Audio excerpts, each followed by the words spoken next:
Hello guys, and welcome to this session on BCR. If I am audible and if you are able to view everything properly, please give a thumbs up in the chat section, guys.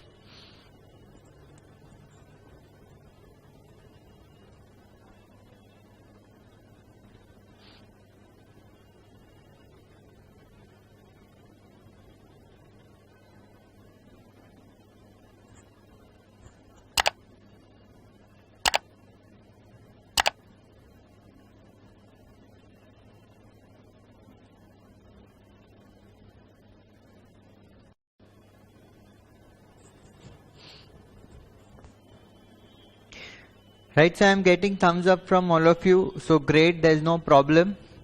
See, today we'll start up with a topic, right, which is known as official or formal communication, right. This topic is divided into two parts. The first part of a topic requires us to write formal letters, and the other part of the topic basically requires us to draft certain inter-office communications. These are like drafting circulars and memo. First, we'll talk about how to draft formal letters, and then we'll move on to the other part, which is drafting circulars and memos, right? See, if I am to give you a gist of this topic, right, this topic requires us, from the exam perspective, they will give us a topic, right, which will require to write a formal letter. So in this particular topic, our writing skills, right, in terms of drafting formal letters will be tested, right. So there are various topics on which these formal letters could be asked upon, but there's a framework, right? In terms of, one, there is a format as to in what format the letter should be drafted, and whenever we talk about official communication, right, there is a separate set of tone, and let's say these letters should be concise and direct to the point, right? So here there's not a requirement to write at length. You could write short, but it should meet the purpose for which the letter is being written, right? So let us come to the presentation, right? I'll first take you to the introduction part on what are formal letters, what is the requirement of drafting it, what is the format, etc. And then, as always, we have set of illustrations drafted for you, right? And these illustrations will give you a very good idea in terms of how these letters are drafted, right? So let's start on with this. See, when I talk about formal letters, see the two words, formal and informal. Formal is something which is associated to an official setup, whereas informal is something where there are no set of rules. Basically, it's between friends, relatives, right? That is known as informal. But when we talk about formal, right, there has to be a set of rules and a set of etiquettes which needs to be followed. So when we talk about formal letters, when do we use formal letters? These formal letters are used in official or professional communications, right? Whenever there is an official or formal communication, right, we have to draft formal letters. For example, maybe when you registered with the CA Institute, you received an email from the institute saying that your registration number is so and so, and they have noted their details, etc. So this is a formal communication. Maybe in future you have to change your address, or maybe there is some other communication which you need to make with the institute. That will be known as a formal communication. So formal communication is generally when it is for an official purpose. So formal letter is generally written for a formal or an official setup, right? So formal letters are used for official and professional communication, right? There is a way in which these letters should be drafted. See, try and understand. Whenever you are writing, right, I am giving you a very, very important tip in terms of how do you write something, right? Either you're writing a report or you're writing a letter, you have to read from the reader's perspective. Means, if I have written something, see, if I am writing something, obviously I will understand what I am writing because I know the context which I am writing this.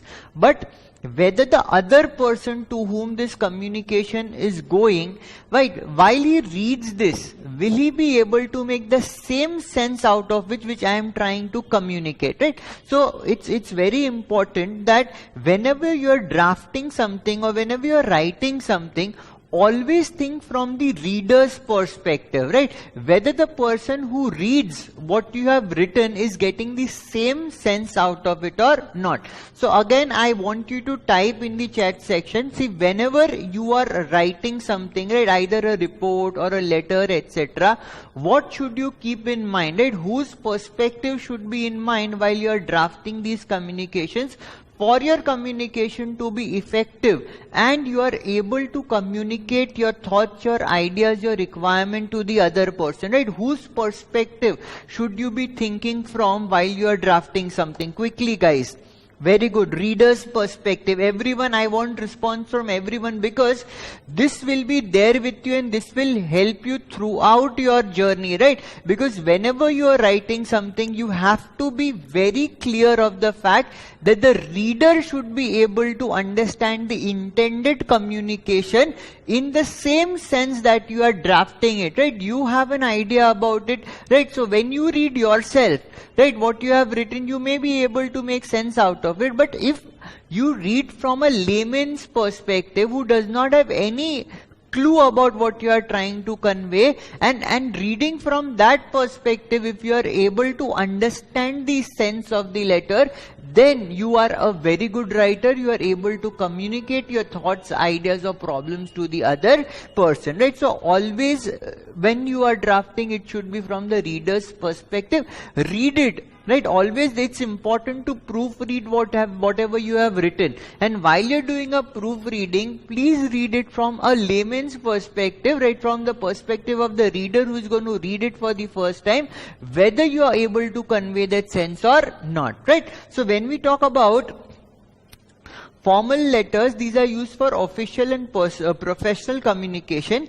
They are written with a particular well-defined objective set in mind, right? Because you want to convey a specific idea, a specific thought, specific purpose to the other person in the same sense, right, which you are having the understanding of that issue. Another important use of these formal letters are that they work as an evidence of a communication which happened across or between the parties.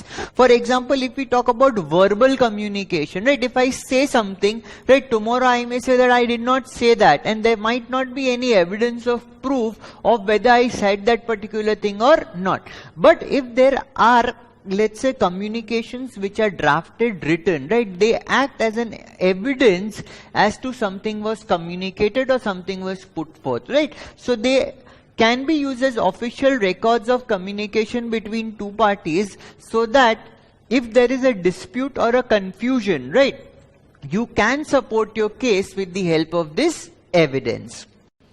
Then see, the formal letters could be divided into three buckets, right? The first bucket is business or official letter, then letters to highlight certain civic problems, and the third one is the job application, right? The job application part we have already done, because while we are doing the topic on resume writing, right, we had learned how to draft the cover letter, right? So this cover letter could be an example of a job application. If we talk about business or official letters, the business or official letters could be maybe you are inquiring from somebody about certain goods or services. You are placing order for certain goods and services. Maybe you are complaining to somebody, right, in terms of defective or inferior quality goods which you have been supplied with. Or maybe you have received the complaint, you are responding to that particular complaint from the side of your organization, right? So these would form part of business or official letters to highlight a civic problem. Maybe there's a drainage problem in your area. Maybe there's a water supply problem in your area, and you're writing to the councillor or the municipality of your area, right? That will be treated as a letter to highlight civic problem, or maybe these similar sort of issues. But in this chapter, see, our focus will be on business or official communication, right? Our main focus will be on business or official communication.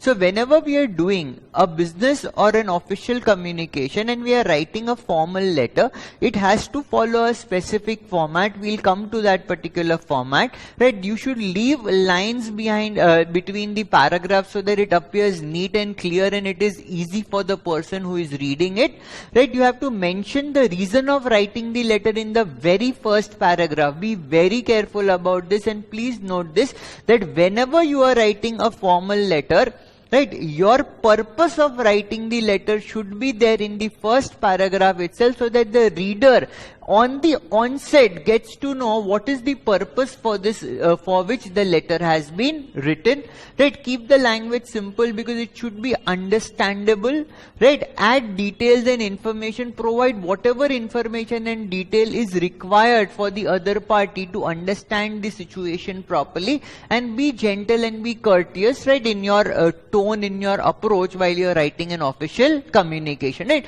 So these are certain points which we should keep in mind while we are drafting a formal communication, right?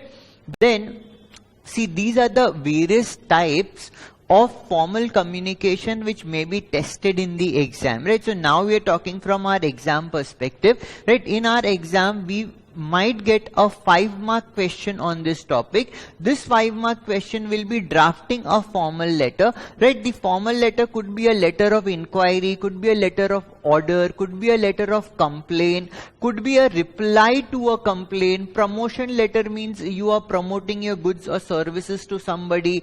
Letter of sales in terms of maybe you are placing a sales order to somebody or responding to the sales order. Letter of recovery, maybe a bank has given a loan to somebody, right? The loan is overdue, so the bank is writing or following up that person to recover the amount due. And there could be several other purpose for which the official letter may be required to be drafted, right? So in just, this is all about formal letters, right? What we need to remember is that it has to follow a specific tone, right? It has to follow a specific tone, right? And it should be in a specific format, right? So now let us come to the work note. Have you all received this work note, right? Have you received this PDF document? Quickly confirm in the chat.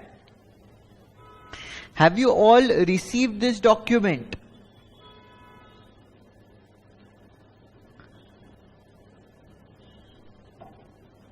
Right, so I am getting confirmation on this. So all of you have this document along with you. So in this particular topic, which is formal letters, the key focus, right, from the exam standpoint is that we might get a question in our exam which may require us to draft a formal letter, right? So we should know how to draft a formal letter. So the focus area is drafting a formal letter, and be rest assured, after this session you will be capable, right? All of you would be capable of drafting formal letters of whatever situation which comes in front of you, right? Be seated, be with me, and after some time you will be definitely confident of drafting formal letters, because we have taken several illustrations. We have drafted several scenarios to make you aware of how a formal writing should be done, right? So let's talk about it. So we know that there are various areas on which we could be asked a question in the examination, right? It could be a letter of inquiry, it could be a letter for placing an order, it could be a letter for let's say communicating a complaint to somebody, a reply to a complaint with the organization has received, promotion letter, it could be a sales letter, recovery letter, and then there can be a plethora of topics on which we may be asked to draft a formal letter. So that comes under others, right? Let us quickly have a look at the format of a formal letter, right? Let us quickly have a look at the format of a formal letter. See, the formal letter will start with the sender's address. Normally in a letterhead, right? When there's a letterhead, the address is already printed there, right? But but in the exam you're not getting a letterhead, so you have to write the sender's address, right? Whoever is writing this letter, that person's or organization's address should be at the top. Then the date on which the letter has been written will be mentioned after that.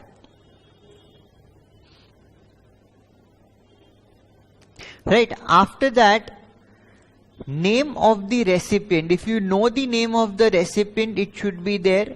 the designation of the recipient should be mentioned, and the address of the recipient should be mentioned. So it is name, designation, name of the company to which you are sending if it's a company, and the address of the company. Then you will start with saying dear or respected sir or madam. Then there will be a subject line which will be there. See, all of us have done, right? Most of you would have done the cover letter with me. So it follows the same format, because cover letter is also a mode of formal communication, right? So the subject line should be there. The subject line should clearly mention the purpose for which the letter has been written, right? The subject line has to be drafted very carefully, right? It should state the purpose for which you are writing the letter. And then the content, see, this content will depend upon the topic which has been given in the exam, right? Every topic will require a different content, right, to be part of the letter. The content is normally divided into three parts. The first part is the introduction, as what we do normally is, and it's a rule that the purpose for which you are writing the letter should be there in the first paragraph itself. So basically this introduction paragraph should state the purpose for which you are writing the letter. Then that particular purpose is discussed more in details, right? More in details in the body of the letter, and then finally you will conclude the letter in terms of maybe there is a courteous conclusion, or whatever is the, let's say, requirement, whatever action is required, right? That should form part of your conclusion. And then finally you may say thanks and regards, or you may say yours sincerely. The name of the person writing the letter should be there, the designation of the person should be there, and the company to which this person belongs to should be mentioned here. So it's quite a simple format which is there, right? There's no need even to let's say make an effort to remember this. It is obvious that the person who is writing the letter, the address of that person should be in the very top, and after that the date on which the letter is being drafted should be mentioned. Then the addressee should be there, the name of the person, the designation, the company, the address. Then you should say respected sir, madam. The subject line should clearly state the purpose for which the letter is being written. Then the content will be divided into three parts. The first part will be the introduction part. This introduction part should let's say introduce the purpose for which the letter is being written in the first paragraph itself. The body paragraphs will normally discuss more in details about the purpose for which the letter is being written, and then there will be a conclusion, and finally you will end it with thanks and regards or yours sincerely, the name of the person writing the letter, the designation of the person writing the letter, and the company to which this person belongs to should be mentioned at the end of the letter. Are you all absolutely clear about the format? Quickly, I want thumbs up from all of you, right? Quickly thumbs up in the chat, right, that you are absolutely clear about the format of the letter. Great.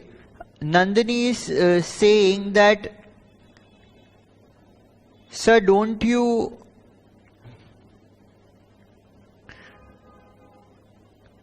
discuss the remaining resume questions? See, the remaining resume questions you are supposed to draft and submit it to me, right? I'll take couple of days to have a look at it, and then I will send you a final document for all the topics which we are doing. Listen to this very carefully, right? Because we are making great efforts in terms of drafting all these things, right? So, but if we draft everything on our own and if we send it to you, then there is no point, because you will not get to know whether you are able to draft certain these things or not, right? So what is the requirement? You people have to submit your work, right? And then after that, what we will do, all the topics which are there in the work note, we will provide our answers to that, right? Which will act as a reference to you people. And what we also need to do is we need to set a timeline for submitting these documents, right? In this session, I'll also tell you the timeline, because some people have submitted, right? Some people haven't submitted. It cannot work like that, because if I keep on getting one document each day, right? It's practically impossible for me to, let's say, do it in bits and pieces, right? If I have everything to, if I have documents of all the students together, I can quickly go through them and I can provide my feedback.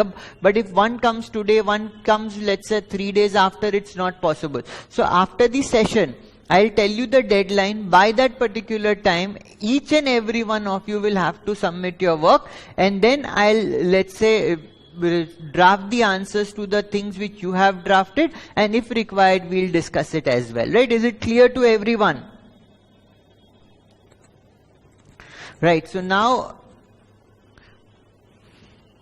let's come to the practical drafting part of it, right? Let's come to the practical drafting part of it, right? As I have already said, that the topics, right? In each and every topic of BCR, we have picked up questions from the past papers, from the institute study material, from the mock test papers, and from the RTPs, right? And till date, right, from the inception of the foundation course till date, whatever topics are there, we have compiled it in the work note, so that for all of you, it's a single point destination for your revision, for your practice, right? You don't need to refer to anything else. Another important thing is that if you look at the institute material, or if you look at the MTP, if you look at the RTP, right, there are certain drafted answers, and in several instances they have just, let's say, given you a clue as to what you should include in your answer, but they have not drafted these particular things for you, right? And what we have done here is, for all the topics which we are discussing in the class, we have not taken the answers which are there in the study material or RTP or MTPs, right? We have put in great efforts in terms of redrafting our own answers, so that if you read the MTP, RTP, if you read our material, you get different drafting things, right? So it will help you increase your repository, and kudos to my team, because if we look at this document, there are several topics on let's say drafting letters, and I would again like to thank Chitra ma'am. Most of you would not know her because you people don't physically come to classes nowadays, right? Chitra ma'am is my wife, and she has been instrumental in putting up all these documents, and she has been drafting all these answers for you people, so that we can have a discussion around it in the class, right? So let us go through it one by one. Right, first we'll talk about letter of inquiry, and another good thing about these work notes are that instead of topics getting cluttered all around, right, similar topics have been clubbed in a section, so that if, let's say, if you're talking about letter of inquiry, all the questions of letter of inquiry will come in sequential manner. Then if you talk about letter of complaint, all the questions relating to letter of complaint will come in sequential manner, right? So let's start on with the first one. It says letter of inquiry. Write a letter from XYZ group for inquiring about the catering services, right? So this was part of RTP May 2020. So see, first of all, what is catering services? Catering services is basically service of providing, let's say, food items in terms of, let's say, meals, in terms of it could be lunch, it could be dinner, etc. The example, if you go to a marriage, right, the food is provided by a particular caterer. That is known as catering services. So you belong to XYZ group, and on behalf of this group, you have to inquire to a particular caterer, right, inquiring about the catering services. So see, whenever you are drafting a formal letter, right, please pay special attention to this. Listen to this very, very carefully. Whenever you are drafting a formal letter, there will be a topic given to you. Based on the topic, you have to use your imagination. You have to create a plot, and based on that plot, you have to write your answer. Can somebody give me ideas, right, without reading through the letter which has been drafted, right? Can some of you give me ideas in the chat in terms of what could be the occasion for which you are wanting to take their catering services, right? Quickly, each one of you should participate, because it should be a two-way process, because here it's like brainstorming, right? Because the topic has been given, I might have a different response, you might have a different response, somebody else might have a different response, right? So we should continuously think, right? And that is how our skills will evolve, right? So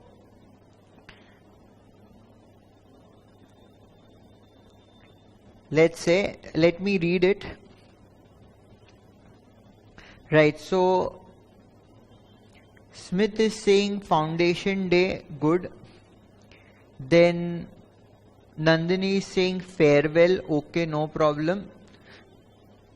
Then Krishi is saying marriage. Devrup is saying when will the caterers arrive? See, my question was that for what purpose are you calling the caterers, right? Some of you have said birthday, some of you have said wedding, some of you have said special occasion, function at home, right? So those are the places, or those are the events during which you normally call a caterer. But here the question states that letter from XYZ group. So basically this XYZ group is a company or a business establishment, right? So a business establishment will normally, right, in all probabilities will not invite, let's say, caterers for a wedding ceremony or a birthday party, right? That there has to be an official event, right? So it could be an official party, but wedding is not an appropriate thing here. Right, again, birthday party is not an appropriate thing here, right? So success of a big project, very good. There could be a product launch, there could be a customer meeting, right? There could be an annual, let's say, meet, there could be, let's say, your annual day function, right, which is normally known as the foundation day, right? So choose a topic. The first and the foremost requirement here would be to choose a topic. Choose a topic for yourself, right? See, whenever you're calling a caterer, right, what you need to do? You need to have an event in hand for which you need the catering services. What discussions would you have with the caterer that you want the catering services either for breakfast or for lunch or for dinner or for the entire day event? Another thing which would come in your mind is the number of person for whom you want them to provide food, right? So how many, what is the head count you need to tell them? Then what is the type of food you would generally want? Basically, do you want vegetarian food? Do you want non-vegetarian food? Do you want Indian, continental, Italian? So what is the type of cuisine you want to choose, right? So these are the normal things, right, which you would normally have while drafting a letter. So whenever in the exam you get a topic, right, just don't start writing extempo. What you should do is make at least 4 to 5 pointers, right? Make at least 4 to 5 pointers of the topics which you want to cover in your letter, right? So we may say that we are celebrating the, let's say, foundation day.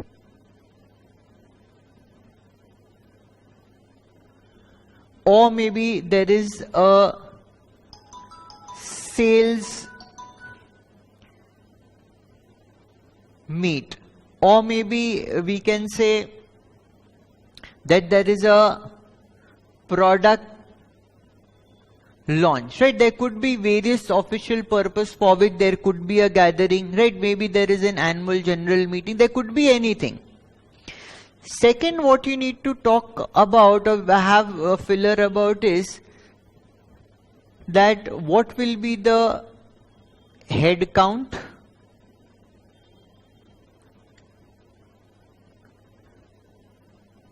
type of food, then is it for a breakfast or lunch or for dinner, or is it an entire day event, right? So once you have 4 or 5 points with you, you will easily be able to draft around it, right? So let us read through this and see.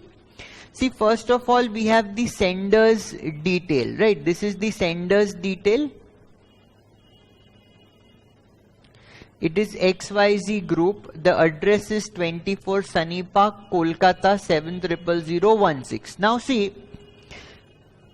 an advice, don't use your own name, your own phone number, your own email ID, your own address. Make it as much arbitrary as possible, right? Whatever you can say ABC Road as well, right? You don't need to know the pin code of Calcutta. It may be just Kolkata 16. You don't need to know that it starts with 7. So if you are writing Bangalore, you can say Bangalore 1. That's it. You don't require the full pin code, right? So this is the sender's address. Then we have a date. You could choose any arbitrary date, right? You could say 10th of September 2022, 2021, 2018, whatever date you want. Then whom are you addressing this letter to? To the sales manager, because you want to buy a service, right? So the sales manager of the other organization would be the most appropriate contact. And if you don't know, you can write just the manager, right? You don't need to, if you don't know whether to write it to a sales manager or purchase manager or a marketing manager, you could just say to the manager, right?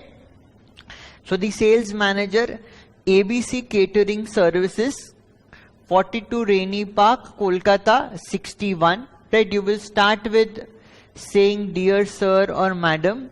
See, the subject line should clearly read out the purpose for which you are writing this letter, right? Enquiry for catering services, right? This is an enquiry for catering services. You want the catering services for which you are putting up an enquiry. See now, the first paragraph, it says, I am writing this letter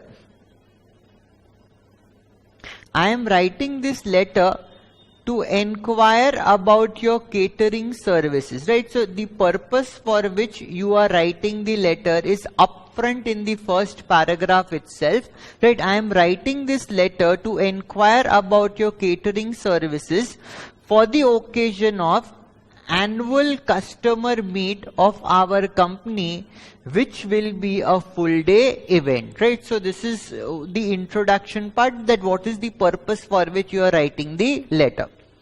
The details of the head count and the choice of meal is as under. So we have said that the breakfast timing will be 9 a.m. to 10 a.m. and you are expecting around 100 people and all are vegetarian. For lunch, 1 p.m. to 2:30 p.m. there will be approximately 250 people, of which 100 will be non-vegetarian and 150 will be vegetarian. Dinner will be from 7 to 10. There will be 500 people, 200 non-vegetarian and 100 vegetarian. So basically you have, with your imagination, you have to build a plot, right? Here there could not be any correct answer or incorrect answer. Only thing which you need to be careful about is that you don't make spelling mistakes. Your sentence construction is correct. There are no grammatical error, and whatever you are writing should be to the context of the topic which has been given in the question. Other than that, there is no right answer, there is no wrong answer. And in these type of question, if you write reasonably well, there's a very high opportunity of you scoring full marks, right? Then you say, please note that during the breakfast time, the menu should include a spread of variety of fresh fruits. And at the dinner time, we would like to have live counters for Italian and Mongolian cuisine. Further, dessert should include combination of sweets, cake, ice creams. Also, please note that the cutlery and the waiters have to be provided from your side. Right? So if there are any special requirements, you need to write a little bit at length. You cannot just write 3 lines or 5 lines and leave it. Right? You should at least write half a page. So just to build up the plot, we have said that our preferences during breakfast is so and so, preferences during dinner is so and so, and the composition of desserts should be so and so, and the cutlery and the waiters etc. should also be provided by the catering services. Then it says this is the conclusion part, right? So if we talk about the contents, this part is normally the intro. This entire part is the main body, and this is the conclusion part, right? This is the conclusion part. We say that based on the requirements stated above, I request you, because what response do we want from them, right? What response do we want from them? We say, I request you to provide a detailed menu with 3 options for each of the meal. So you need permutation combination of the menu with 3 options for each of the meal, and your best quotation for these meals. So the pricing should also be provided to you. Then you say that you look forward to a quick response and an assurance of your best services. So you are expecting good services from the caterer. You will say yours sincerely. The name of the person is Sachin Ganguly, Manager Administration XYZ Group, right? So this is how a formal letter would look, right? If you are able to draft, let's say this much, right, you should score definitely full marks, 5 out of 5. Is it clear with everyone, right? I want thumbs up from each one of you that it appears easy. If you put in reasonable effort, right, you will be able to score good marks in this, right? Great. So I've again started getting the thumbs up from all of you. This keeps me really motivated in terms of the fact that you are actually listening to me, because it's an online setup, right? I am not being able to know what each one of you is doing, right? So this keeps me updated in terms of that you are attentive to the session and you are listening and responding on a real-time basis, right? So this was an example. See, we did the first category, which is letter of inquiry. Now there are certain more questions on this topic itself, which you are supposed to draft and submit within the timeline, which I will specify at the end of the session, right? So this letter is a letter of inquiry. Write a letter to the Rotary Club manager for inquiring about availability of a conference hall and other booking detail, right? So you can do a follow-up to this, right? It's a coincidence that you can do a follow-up, because you are having an annual customer meet.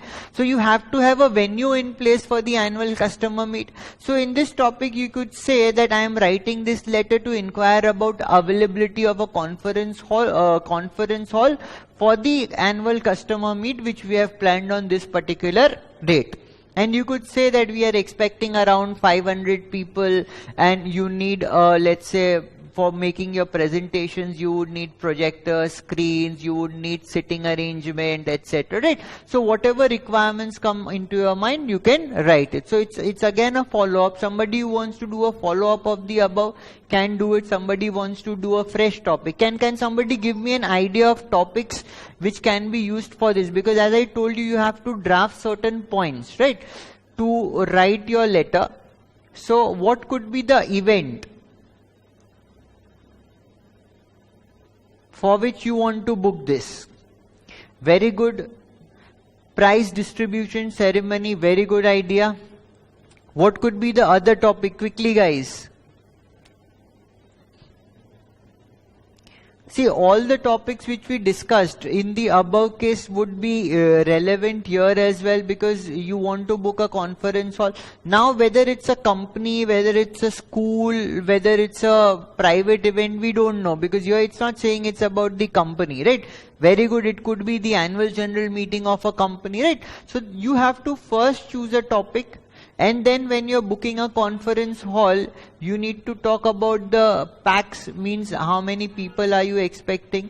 Then you want to talk about facility which you want at the conference hall.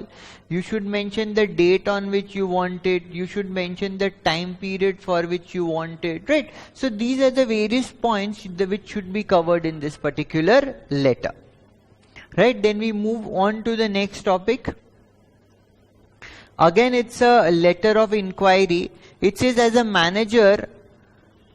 manager supply chain division of a FMCG company, write an inquiry letter to your counterpart to your counterpart means to the manager of the other company of an oil manufacturing company stating in queries regarding oil prices at bulk rate. So here what you need to do is your company wants to buy oil in bulk, right? So you need to write a letter. So the letter should include that you want such and such quantity of oil, right? You will buy it in bulk. So what is the best rate which he could offer, right? And there could be other terms and conditions like what could be the payment term, who will bear the delivery charges, how the oil will be transported, right? If it's a supply for let's say a 6 months period, each day how much quantity is to be transported, who will bear the transportation cost, right? You should build up upon these type of items and you can draft an answer. So you need to do this on your own. There's one more letter of inquiry which says you are XYZ, so this is your name, Senior Manager Administration of ABC Solutions Private Limited. Draft an inquiry to ASD Enterprise, so this is the recipient, right, regarding procurement of laser printer 5 black and white and 3 color, about their price, feature, warranty and servicing detail, right? So your company wants to purchase certain printers, 3 or rather 5 black and white printers and 3 color printers. So you need to ask to the vendor what is the price, what are the features, what are the warranties. So you should provide some specification that we want color printers in so and so range, this should be the capacity, black and white printers in so and so range, and this should be the capacity, right? And this should be the price range, and based on it the other party will provide you a quotation. So again, a very simple topic. Then we come to the next category, which is letter of order, right? Which is letter of order. So here you are trying to place an order for certain goods or services. So it says you are the purchase manager of ABC Private Limited.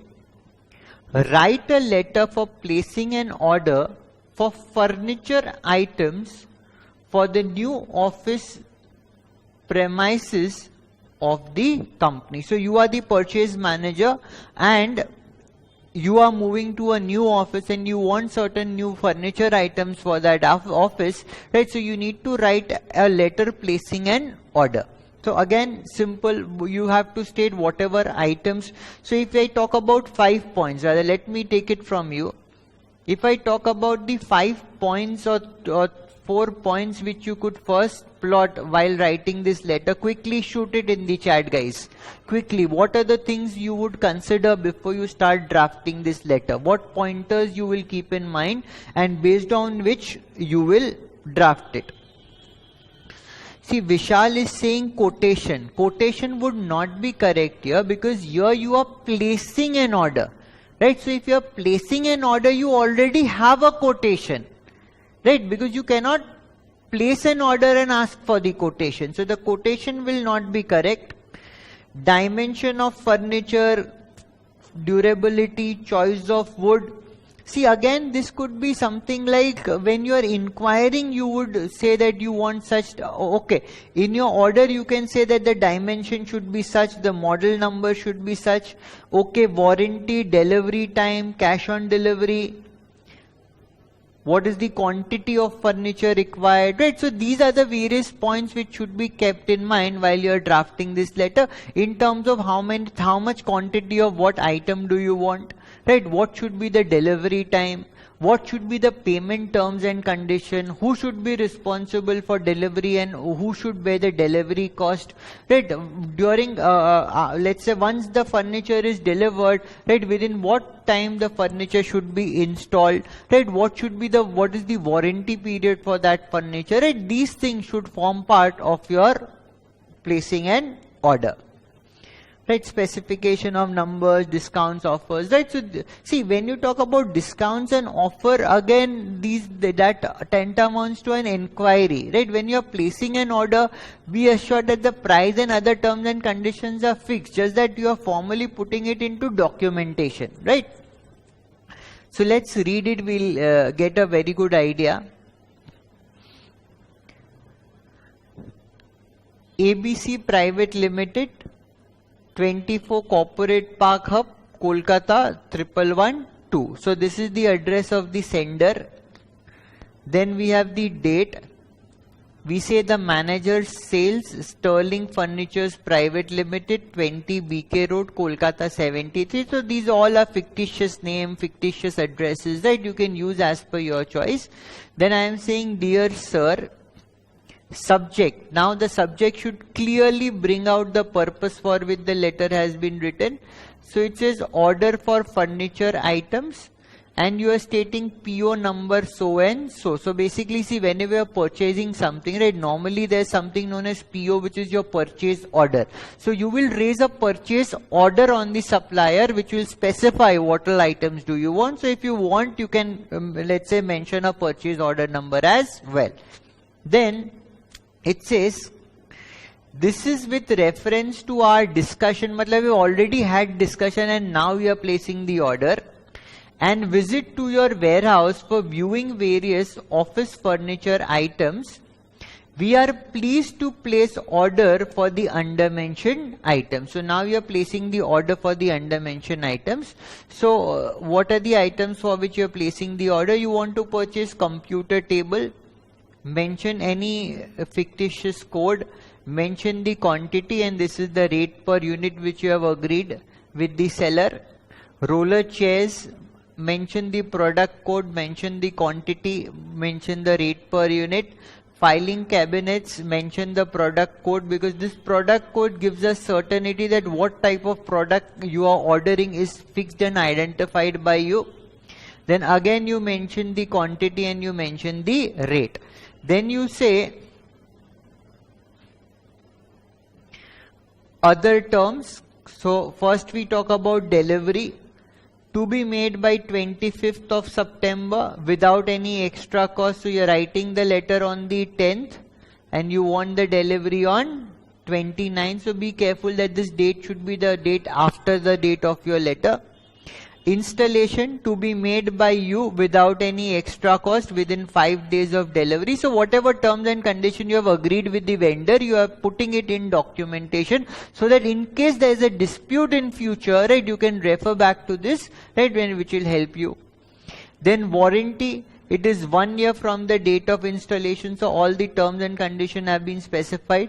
It says all the items should be as per above specification, otherwise we will not accept the product. So if it should be as per the order which has been specified above. If you send some other item, we will not accept that particular item.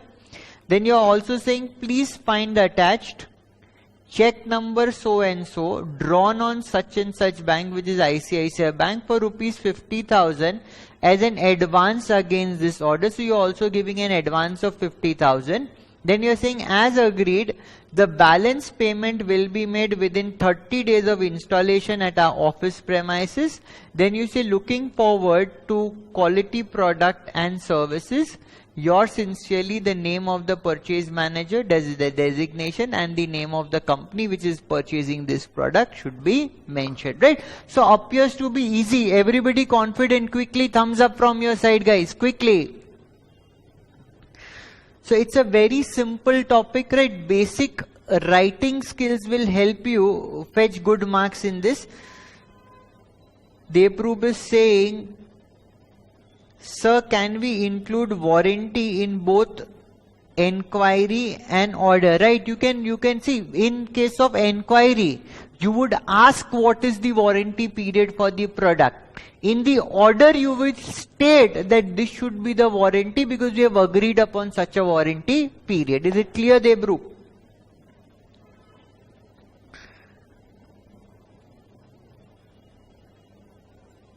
Great. So now let's move on to the next topic. See, all these letters have been drafted very well because this shows how the official communication and how good writing skills should flow. So if you should see, you should practice each and every topic, even for the topic which I have drafted. Try to draft something else on your own, right? So that will help you improve your writing skills. And see, it's not only about writing. Somebody could write this letter in 5 minutes if he or she is in practice of writing such letters. If I give you a topic, right, to write a formal letter, you could take even half an hour to think about it and then write it. But in exam, we don't have so much of time. If it's a 5-mark question on letter writing, maximum which you should take is 5 to 6 minutes to complete it, because BCR is something where we are targeting to score high and save time so that we can devote as much time to law, right, and improve the quality of our answers, right? So let's move on to the next topic. Now the next topic is letter of complaint. So we have to write a complaint to somebody, right? Let us read the topic. It says, as the manager, so the person who is writing the letter is the manager, HR. The name of the company is Net Solutions Limited. The company is situated in Mumbai. So you are the HR manager of Net Solutions Limited. Draft a complaint letter to the administration head. So this letter should be addressed to the administration head of, the name of the company is Food for You Solutions, Mumbai, stating your concerns about the bad quality of food being supplied at your cafeteria. So your company is, so Food for You Solutions is your vendor, right, or your caterer who is providing or supplying food at your office cafeteria, and you feel that the quality of food is not good and you need to raise this concern, right, with this particular vendor. Anjali is saying, so sir, it means letter of order is the confirmation of the terms agreed upon. See, the letter of order is basically placing an order and you reiterate the terms and condition which you have agreed with the vendor, because the terms and condition which you might have agreed may not be in writing.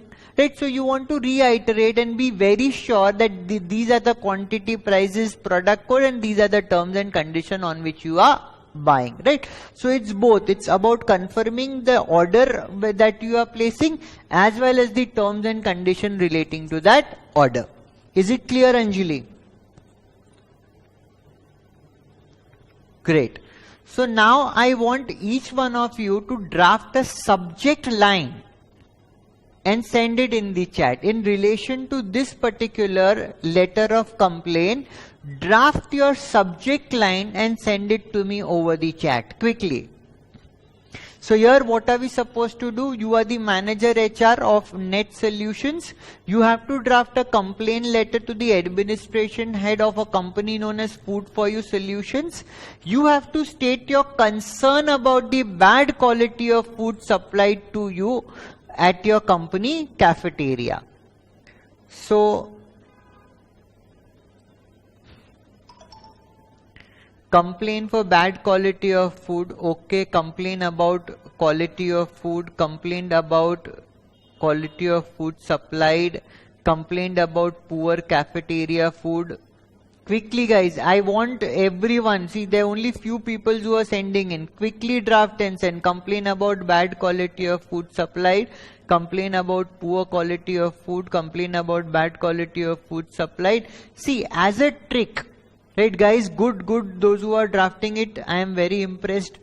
See, the fact is that you could get your subject line directly from your question, right? Make it a thumb rule that always pick up your subject line from the question itself, right? So you need to share your concern about the bad quality of food being supplied. So you could say complain about bad quality of food supplied, right? Then concerns about bad quality of food supplied, right? So these words should be there in your subject line because it will directly address the topic which is given to you in the topic. Great.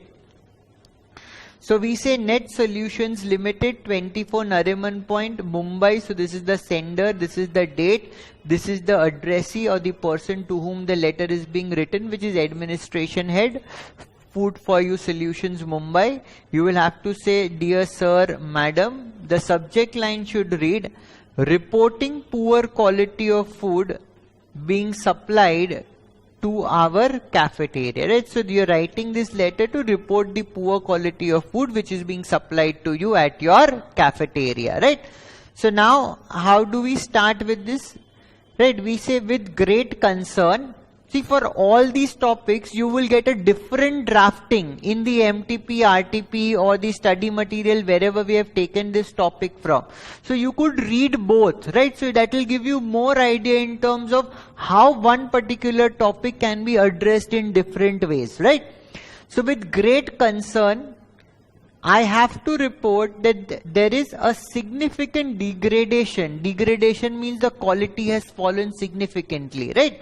There's a significant degradation in the quality of food which is being supplied to our company's cafeteria for over a week now. So you have been observing this for over a week now.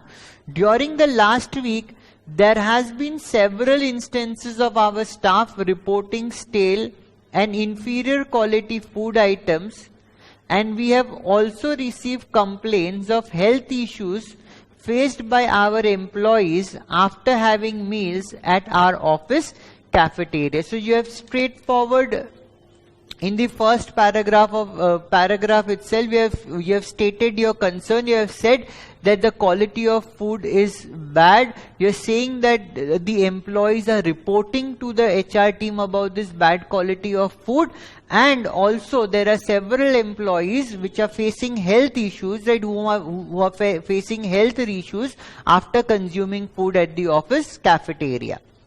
Then you say, as a good organization who takes care of its employee, you say the health of our employee is a matter of our prime concern. So you take this matter very seriously, and we have a non-negotiable approach towards it. So see, using some good vocabulary, right? It could add cherry points to your, let's say, drafting and help you fetch more marks.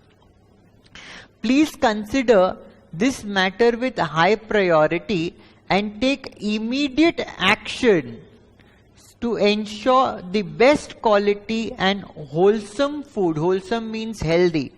Wholesome food is only served at our office cafeteria. Further, so now the company has taken certain steps. Further, to prevent such instances in future, we have formed a food inspection committee.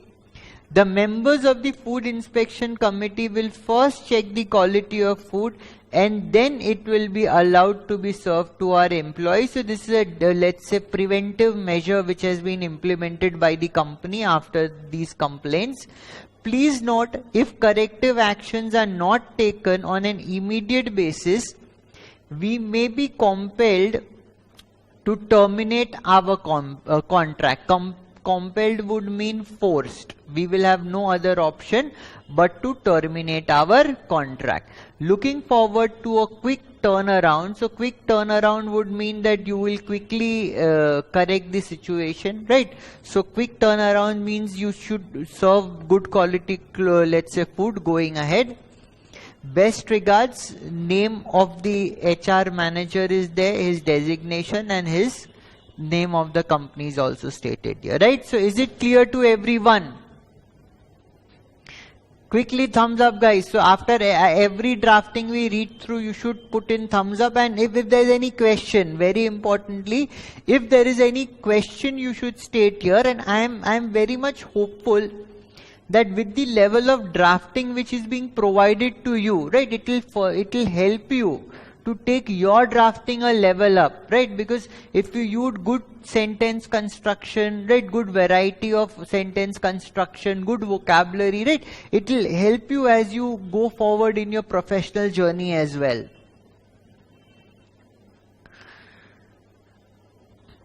Now we have letter of complaint. Write a complaint to the supplier about defective consignment receipt. See, I am not going to do it for you. I'll provide you my drafted answer once I received answers from you. But as a heads up, you will have to have certain pointers to draft this particular letter, right? Can each one of you give me certain pointers on the basis of which you have to draft it, right? See, like a director of a movie, you have to create a plot, you have to create a story in your mind and then document that story in the paper, right? So write a complaint letter to the supplier about defective consignment being supplied. So what has been supplied has not been stated, right? What has been supplied has not been stated. So now it's a blank canvas. You can fill it with your own colors, right? So select a product, then select what is the defect in that product, and then what you want the supplier to do about it, and your letter is ready. So maybe in these 3 or 4 points will help you write the entire letter. Each one of you quickly state what product. See, you have to state product and price. I want you to choose a product. I want you to choose a problem and what solution you want from the vendor, right? These 3 things I want from you, right? So Anjali is saying product is mobile phone, wrong model of mobile phone received, right? So you placed for X5, you received X7. So if it's an upgraded model, you will definitely not complain. You will keep it to yourself. But you ordered for maybe X5 and you have received X2, a lower model, so you want to complain. Okay. Krishi is saying toys, you receive broken toys. Okay. Then Khushbu is saying crockery. Half of the crockery were destroyed in transportation. Very good. Face wash expired. I think Debrup would have certainly faced this issue. Right, Debrup? Did you actually face this issue? Yes, yeah, I understood. Then we have washing machine, motor is burned, okay. Food products, goods past expiry date, right? So you need to see, you are the director, you are the script writer, right? You have to select a product, you have to select a problem or a defect, and you need to specify a way forward, right, as to what do you expect from the supplier, right? And that is how this letter will be drafted, right? So should we move on to the next topic? Again, there is a letter of complaint. It says, you are the manager of Old World Tars and you received order for letterhead and business cards from ABC Stationery King. The order was not completed on time. So this is the first problem. And the quality of paper used was not up to the mark. So this is the second problem. Write a formal letter complaining about the same. So it's very easy. So who is writing the letter? Old World Tar is the sender. ABC Stationery is the recipient of this letter. ABC Stationery has supplied certain letterheads and business cards, and you find them to be of a inferior quality, and these have not been supplied on time. So these are the 2 points in which you have to elaborate and you have to write your answer. So basically what you would say is that we had placed an order, the due date of delivery of the order was so and so, however this was received a week later. Further, you should state that the quality of product is inferior as to what you had selected or the sample which you had received, and then what action you want them to take. Either you want to return the product, or you want a replacement, or you want a discount in terms of what price you should pay, right? You should cover these sort of points.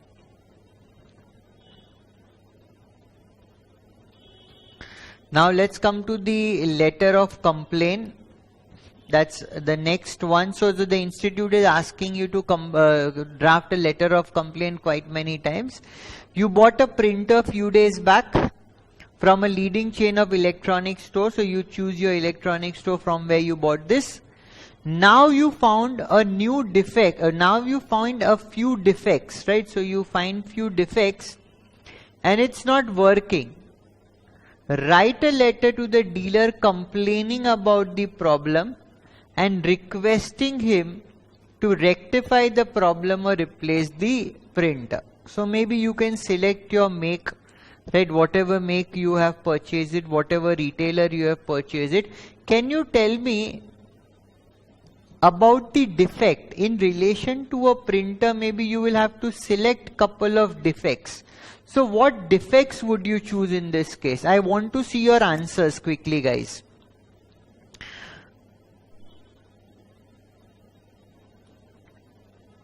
You're saying that the printer is hanging.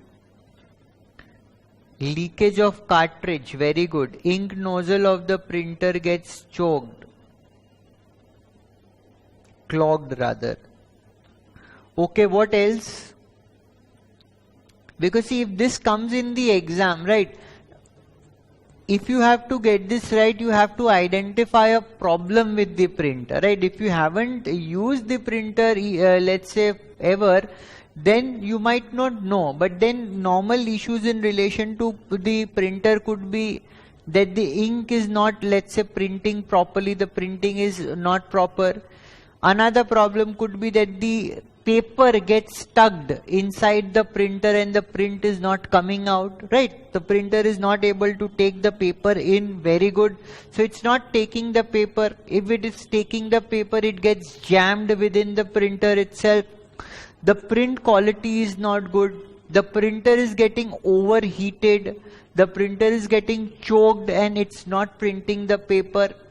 There could be, so these could be the various problems on which you could write your letter on, right? Great. Right, so most of you have some, have identified some printer is not connected to, not connecting to any device. Okay, sheets getting stuck. Discharge of ink is not smooth. Then printer is slow and the color quality is bad. Okay, ink nozzle of the printer is getting choked. So these are the various problems or defect which you could find in a printer. So please draft this.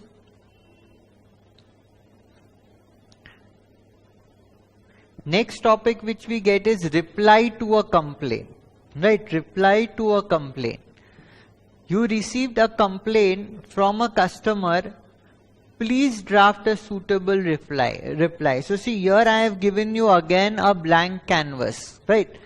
A customer has complained to you about something and you need to draft a suitable reply. So here the points which we need to consider, right, is that what is the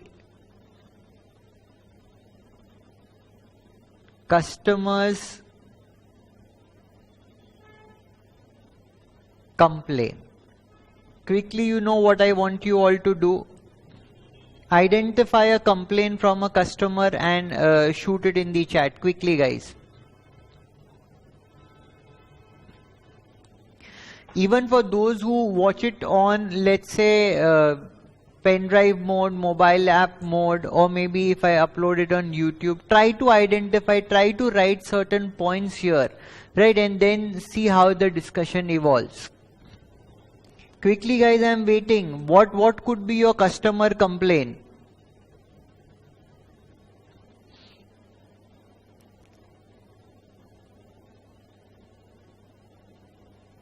See, we could connect it with the earlier topic, right? In the earlier topic, we saw that you are writing a complaint to somebody, right? Right, like Debrup said that the face wash is expired, or maybe somebody said that the food item is expired. There were certain other responses in terms of the make of the mobile is different from the one which you chose, right? So based on these topics, right, what you could do is you could say that this is the complaint which has been received from the customer, and as the vendor of this product you have to raise your response, right? Then the second point will be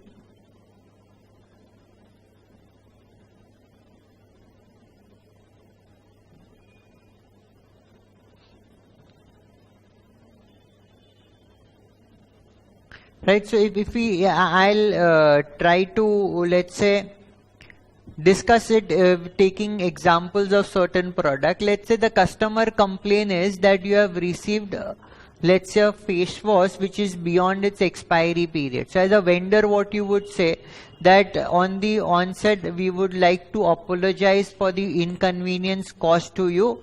Then you could say that although we have a robust system of managing our expiry products, but there are certain instances in which there could be a miss, and then you would apologize and you would say that we would be happy to take back the product and provide you in exchange a product which is not expired, and then as a goodwill gesture you could provide something free of cost as well. Maybe the example which we took about the mobile phone, right? The wrong model was delivered. So in that case, the vendor could again, the paragraph would remain the same, that we are sorry for your inconvenience, or we apologize for your inconvenience, right? And we will make our best efforts to rectify the defect, right? And you would say that inadvertently the wrong model was dispatched, right? You would make arrangement to collect back the wrong model, and the correct model which you have ordered will be delivered to you in so and so time. Then there was somebody who was saying that the crockery was broken in transportation. So same ways, sorry for the inconvenience because of let's say improper handling by the transporter, the product got damaged and the crockery was broken. We'll take back the broken product and we'll replenish the proper crockery to you.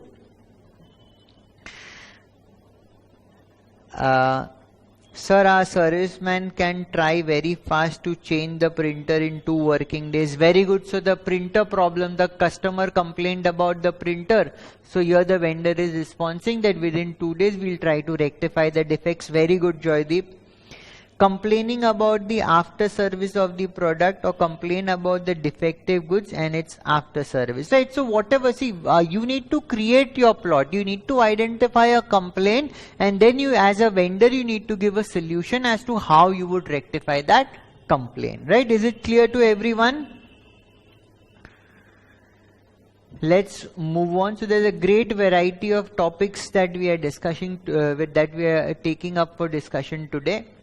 Then this is the promotion letter, right? Let's read through. I have drafted this for you people.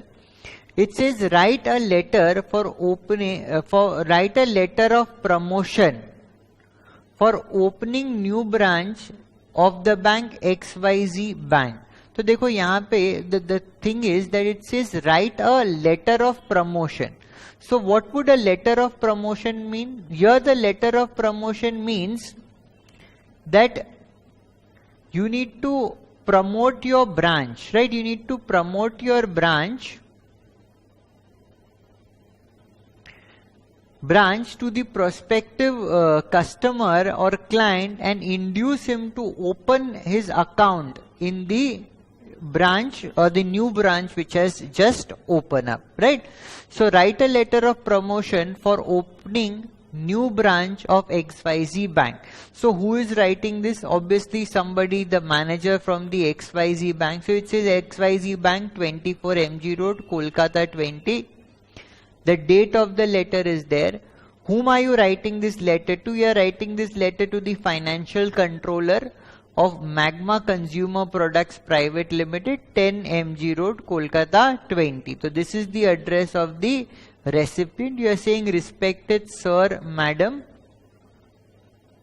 Then you are saying opening of new branch at 24 MG Road, right? So this is the subject matter, that you are opening a new branch of the bank on MG Road. Then you would say, since you are opening a new branch, you are happy, right? Something new comes up, you are always happy to introduce it to people.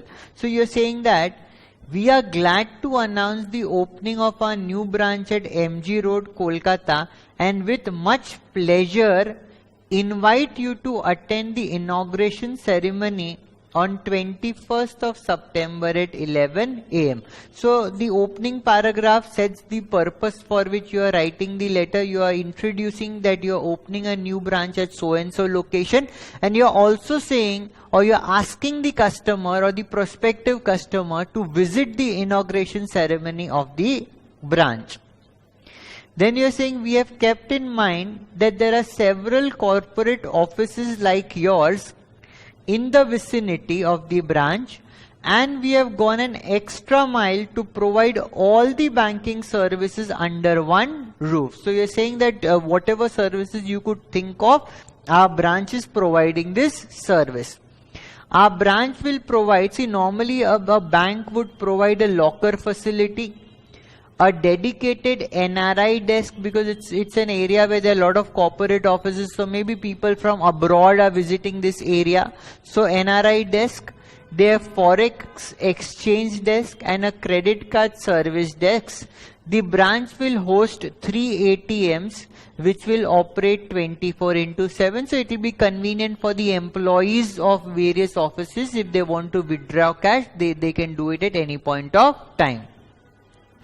Then they're saying a dedicated personal relationship manager will be allocated to each client at the branch to provide a more personalized experience. So you have a dedicated, let's say, relationship manager. So all your needs relation to the banking can be discussed and can be managed by this particular person. Also, our branch will operate an extra hour on all weekdays as compared to normal bank working hours. Our branch will also operate on alternative Sundays. Alternative Sundays, in one Sunday it will operate, another Sunday it will be closed, then another Sunday it will operate. On alternate Sundays for half a day to provide that extra cushion to our customers. So extra cushion means extra comfort, right? So providing extra comfort to our customers.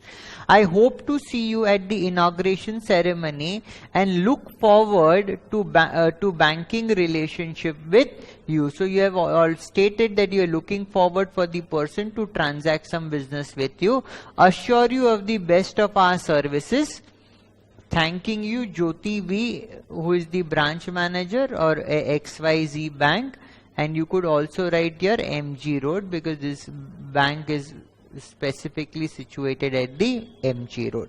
Right? Is this clear to everyone? So whenever writing a promotion letter, right, this was in relation to the bank. If this is in relation to any other product as well, so if we wrote it in context to the bank, here in the body area we mentioned all the features or all the facilities which the bank would provide. So if it is for a product, you could highlight certain features of the product, right, to induce the customer to buy that product. Clear, everybody? Quickly thumbs up from your side so that we can move on to the next topic. This has to come really fast, right? Great.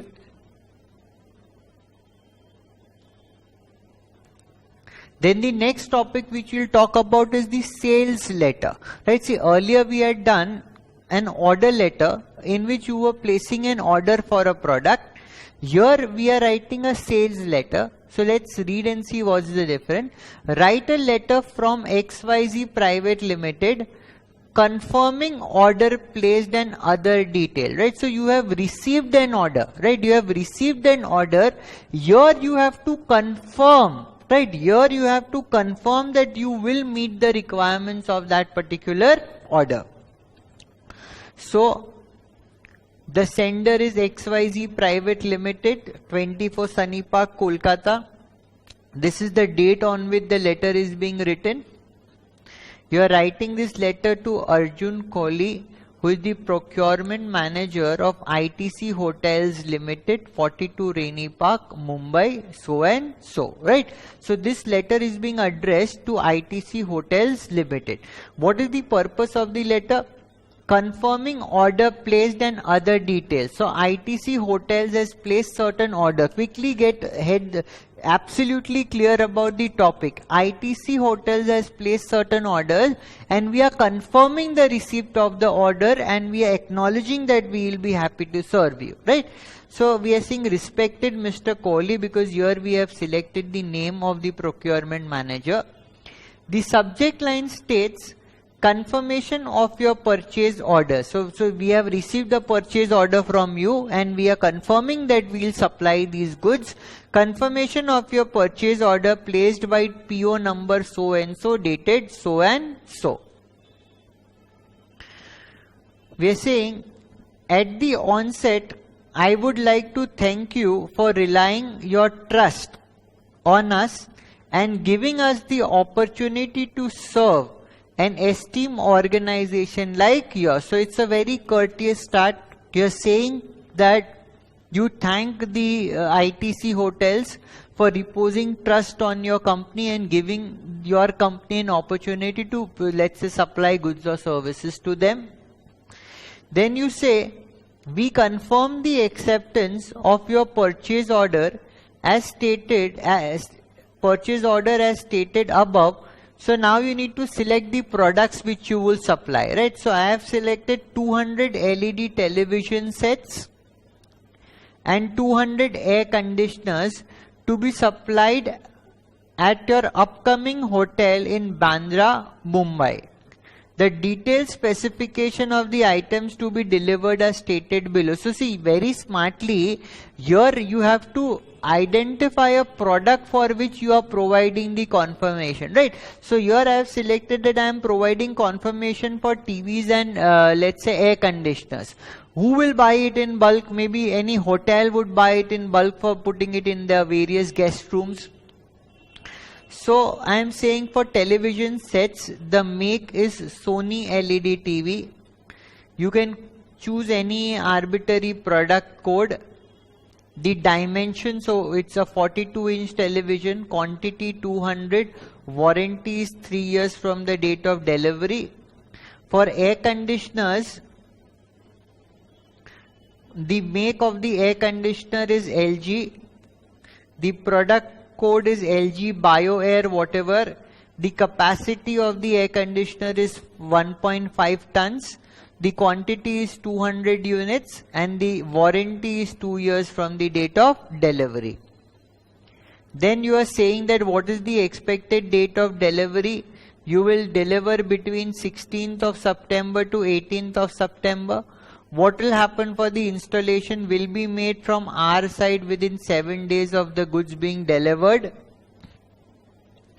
Anjali is saying, what is make? Make means the company which is making this product. So LG is the company, right, which is supplying. LG is the brand of which we are supplying the air conditioner. Sony is the make of which we are let's say supplying the LED TV, right? Is it fine, Anjali? Then I once again thank you for reposing your trust on us and assure you of the best services as always. So this is a very courteous ending. In case you need any further information or clarification relating to the execution of this order, please feel free to contact me directly. Thank you. Yours sincerely, Suman Prabhakar, Senior Manager Sales, XYZ Private Limited. Right? So this is how you have confirmed an order. So again, the fact of the matter remains is that whatever is the topic, you have to, in your mind, think of a plot, right? Based on the topic which is given, you have to create certain pointers and then expand your answers based on those pointers. Let's move on to the next topic.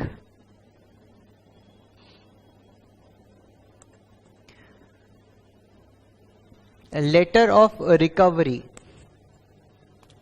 Right, so let's read this topic. It says, as a manager, so you are the manager of ABC Bank Limited, write a letter to a company which has taken a term loan. What is a loan? Term loan? Term loan is a loan which is for a specific tenure of time, maybe 2 years, 3 years, 5 years, from the bank, the payment of which is overdue. So the money is overdue, you have to recover this money from your customer. So again, the sender's address will be the ABC Bank Limited, the address of the bank, then the date on which you are writing this letter. Then you will say Mr. Suresh Sharma, who is the managing director of the company which has taken loan, and the address of the company. Then you would start with saying, respected sir. Again, I want each one of you to, let's say, draft a subject line for this. You are the manager of the bank and you want to recover this money from a customer to whom this term loan was given. You are writing this letter. What should be the subject line? Please don't copy paste whatever subject line I have used in my drafting. Try to use your own sense and draft a subject line, right? Everybody has to do it, guys, quickly.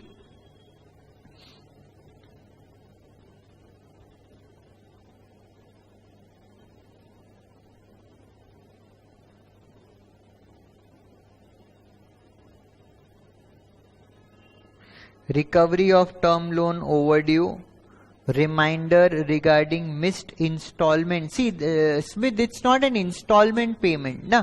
The term, because it says that the term loan, the entire term loan is overdue. So don't try to tweak the topic.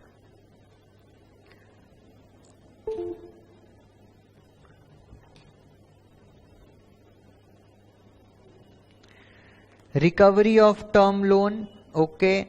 Reminder for overdue payment, all right.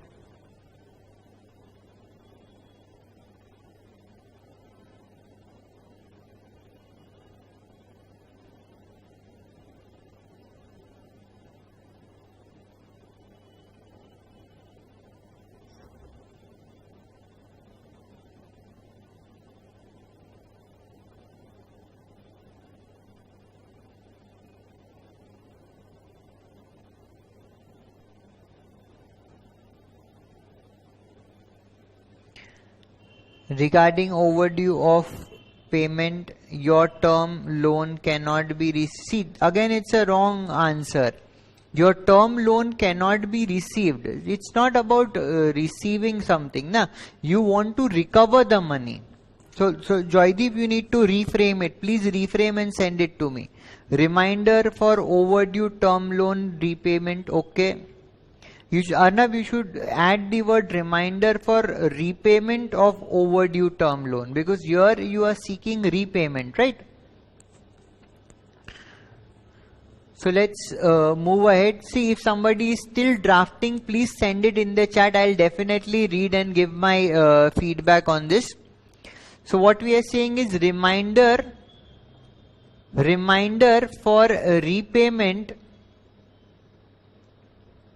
Reminder for repayment of overdue amount of term loan, and like each let's say bank account has a, let's say saving bank account has a separate account number, term loan should also have an account number. So we are saying TLABC4323 is the term loan account.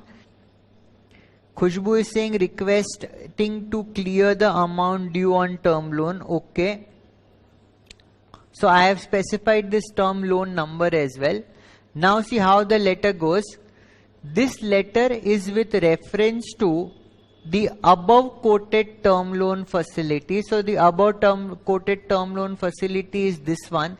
See, it could happen that my company has taken 5 different term loans from ICICI Bank, right? So each term loan will have a different number. So which term loan are we talking about? We are talking about TLABC4323. So this letter is with reference to the above quoted term loan facility you hold with our bank. Please note that the tenure of this term loan facility has expired, right? The tenure of this term loan facility has expired and is now overdue for repayment. The details of the term loan facility are stated here under for your reference. So you are giving all the details of the term loan facility. So term loan ID as we have quoted in the subject line. Facility start date. So this facility started on 1/4/1. Tenure is, let's say, 3 years. Principal amount is 50 lakh. Interest accrued and due for payment is 1,25,000. Loan repayment date is 31st/3/4. See, try to correlate the date which I have put in. The date which I have put in on this letter is 3rd of April X4, right? Quickly note this. It's 3rd of April X4 and the date of expiry of the term loan is 31st March X4. So maybe 3 or let's say 3 days after it has expired, right? I am writing this letter to this company. Then I say, I request you to make the repayment of the overdue principal amount, which is 50 lakh rupees, along with interest, which is 1.25 lakh rupees, accrued thereon within 7 working days from the receipt of this letter. So you have provided a time frame that you need to make this repayment. It's already overdue. You need to make the repayment within this date, failing which the bank would be compelled to initiate required legal action to recover the amount overdue. So if you don't pay within 7 working days, we will take legal actions to recover our money. Then you are ending with courtesy. You are saying we expect an early action on your part and assure you the best of our services so that our relationship are cordial in future. Thanking you, yours sincerely, Kavita Krishnan, who is the manager loans of ABC Bank Limited, right? So this is how you can ideally draft, right? This is how you can ideally draft a recovery letter, right? Hope these draftings are helping you, right? I want a yes or a no from you people, because we have tried to give you a quality drafting for each of the letters which we have drafted, and you could take the sense of this language, right? And you can replicate this language in various other scenario and look and make your letter look professional and concise and even understandable by the other person, right? So only couple of people thinking that it's helping. What about the rest of them? It's not helping. So if it's not helping, please say a no, but you write an answer, please.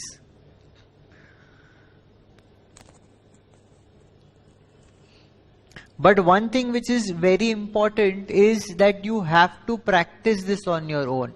Try to redraft each of the scenario, right, which you have taken up. The ones which is part of the homework which you need to do on your own, and the ones which are even the ones which are drafted by us, you have to redraft it in your own language. Try to take inputs from the drafting which is available so that your style of writing can be synced with what we have provided you.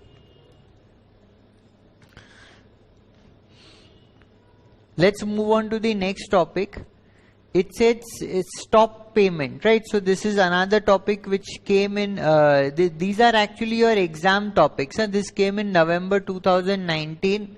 The earlier one which we did, I think we missed upon the source.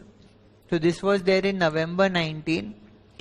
Write a letter to a bank requesting them to stop payment of a cheque which has been reported lost. So you have issued a check to somebody, right? You have issued a check to somebody, and now that check has been reported lost, right? The person to whom you gave this check has lost this particular check, right? So you want to report it to the bank that if somebody else gets hold of this check and present it for payment, right, the bank should not make payment on this check number. So let's see how it goes. So this is the address of the person who is writing this letter to the bank. He is the account holder, right, because the account holder will want the bank to do the stop payment. This is the date on which the letter is being written. It is being addressed to the branch manager, ICICI Bank Limited, 6 Albert Road, Kolkata, so and so. You would say, respected sir / madam. The subject line should clearly read the purpose for which you are writing the letter. So you will say, request for stop payment of check, savings bank account, so and so. So this is your savings bank account in relation to which you have issued a check. Right? the first paragraph itself talks about the stop payment. So it will say this is to request you for stop payment of check number so and so. Take any arbitrary check number. Normally a check number is a 6-digit number. Issued by me in favor of RBL Private Limited on 8th of September. So you are writing this on 10th of September. You had issued this check on 8th of September, 2 days back, for rupees 20,000 against my above quoted savings bank account held with your branch. So above quoted savings bank account means the number which you have quoted here.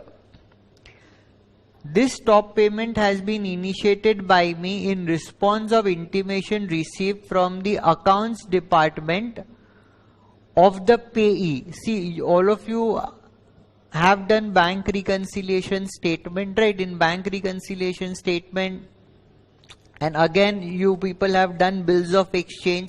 So payer is the person who is making the payment. Who is the payee in this case? Quickly in the chat, let's test your accounts knowledge here. Who is the payee in this case? Quickly, let's see who does it first.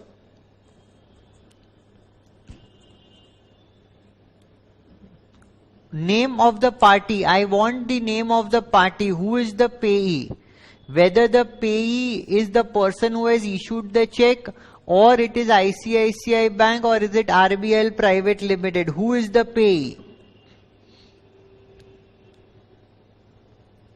Quickly, I'll tell you the right answer, but I want people to respond.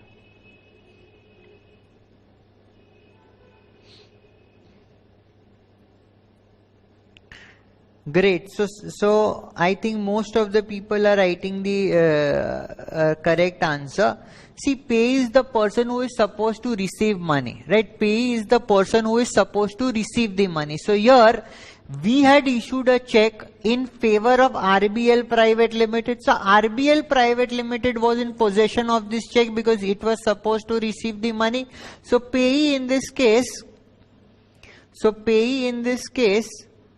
is RBL Private Limited, right? So it says the stop payment has been initiated by me in response of intimation received from the accounts department of the payee that they have inadvertently misplaced the check, right? They have inadvertently misplaced the check. So the check has been lost. Request you to please take note of the above and initiate the required action. So you are saying the manager that please take note of this fact, right? Please take note of this fact and take necessary action to stop payment on this check. Thanking you, yours sincerely, and the name of the account holder is mentioned here. Okay, everybody, is it absolutely clear? Any question in relation to this?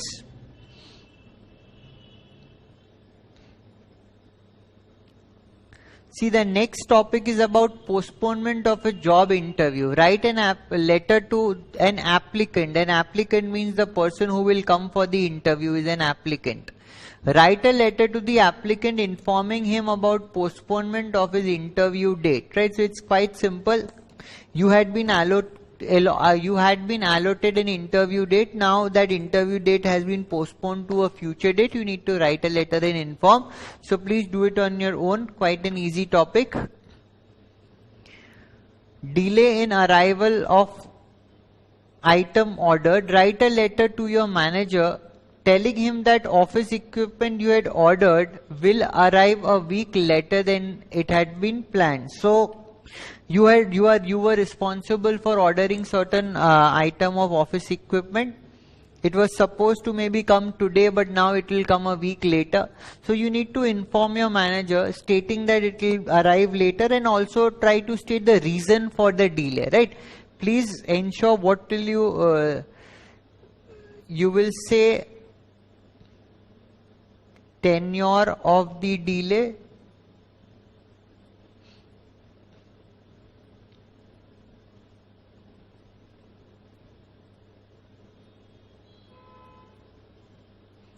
and reason of the delay. These two things should be stated in your answer.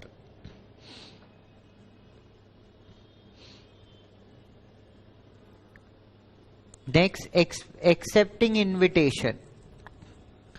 Let's read this.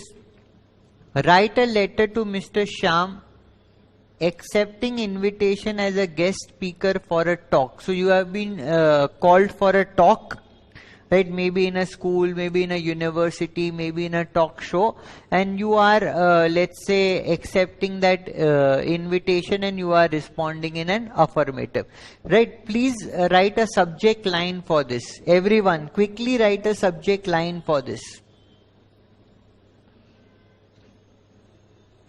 Quickly write a subject line for this.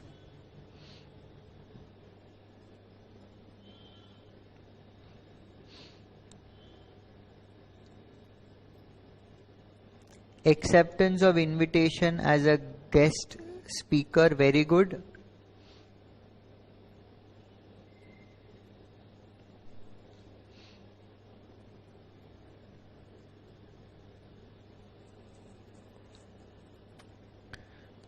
Right, acceptance of invitation as a guest speaker, acceptance of invitation as a guest lecturer. See, it's try and understand, Antik, you have changed the context of the question, right? You are saying acceptance of invitation as a guest lecturer. A speaker and a lecturer may not be the same, right? So please don't change. Take it directly from the question. Don't use guest lecturer. What you should use is guest speaker. Right? So everybody is, let's say, having the same subject line. Great. The trick is that you have to take it from the question itself. So it is the address of the person who will be speaking and has accepted the invitation. This is the date. You have to write it to Mr. Shyam. So you are saying Mr. Shyam, Josh Talk, 3B Park Lane, Mumbai. Then you are saying, Dear Mr. Shyam, acceptance of invitation as a guest speaker. You are saying, I am writing this letter to convey my acceptance to your invitation to appear as a guest speaker for your program Josh Talk to be held on this date at the St. Xavier's College, Mumbai. So the first intro paragraph is specifying the purpose for which the letter has been written. It says, I believe it's a great opportunity to share my professional journey and my extensive experience in the field of corporate finance with the young and exuberant set of audience. So the person who will be attending the talk is saying that he feels that it's a great opportunity to share his professional journey and extensive experience in the field of corporate finance with the audience. And here the audience is supposedly, let's say, college going students. So he's saying young and exuberant set of audience. I will try my best to provide valuable insights and inspire the young minds to work towards achieving their true potential, right? So this is the objective with which he will be attending the talk show. I shall travel to Mumbai, because please see that the speaker is from Kolkata, right? The speaker is from Kolkata and the event is happening in Mumbai. So it says, I shall travel to Mumbai a day before the event. Right, I shall travel to Mumbai a day before the event. So if the event is on 20th, he will travel on 19th and leave for Kolkata by evening flight on the day of the event itself. Please make travel and accommodation arrangements accordingly. Thank you for the invitation and I look forward to the event. Yours sincerely, Anirban Sarkar, who will be the speaker, who will be the guest speaker, is writing this letter. Right? So by this we have comprehensively covered a variety of topics relating to the formal letter, right? Now what is your responsibility? Your responsibility is to again go through this entire document, right? Your responsibility is to again go through this entire document right? Read whatever we have already drafted and provided to you. And for the ones which you have to do a drafting on your own, you need to draft it, right, and submit it to me, after which I will provide a drafting from my side. But you have to be sincere enough in doing this, right? Now let us let's say set some timelines for this, because some of you are submitting your homeworks and others are not. See, try and understand that if somebody is putting in so much of efforts, because what we could have done, we could have simply taken up the answers from the RTP study material, etc., and would have read couple of them to you and would have told you that now rest you have to do on your own. But we are actually as a team putting in efforts to draft everything from the scratch, so that the, let's say, quality of your answers is better than the answers of your peers, and we are trying to improve the quality in which you could draft your letters and other let's say topics. So you also have to make a commitment at your end that you will also reciprocate, right, with your efforts in terms of drafting the topics or the questions which we want the answers from your side. So let us set up a let's say timeline. I want all of you to note this, please.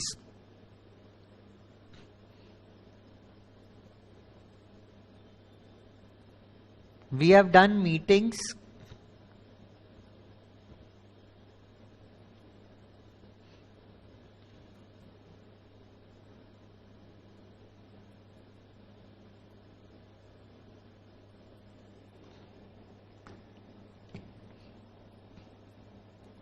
All of you, please note these dates.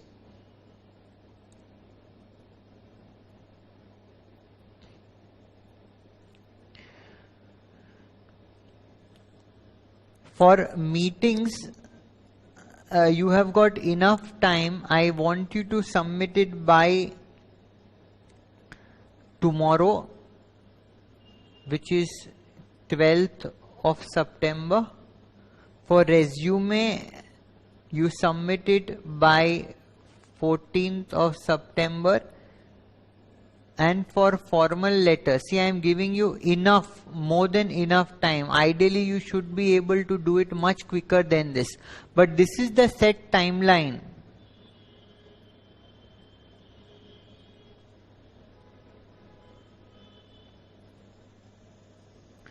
This is again, we'll do it after this, so you have to submit these right within these timelines. Please ensure that all of you submit this. Anything which I receive after this, I will not check. And please be aware that I say what or I do what I say, right? So if you don't submit it within these timelines, I will not have a look at your documents. And I will not share this to you as well. I'll share my answers only to those people who submit this. For people who don't submit this, I am not going to share the remaining answers in the group. I will share these files personally with the people who are submitting this. Is it clear with everyone?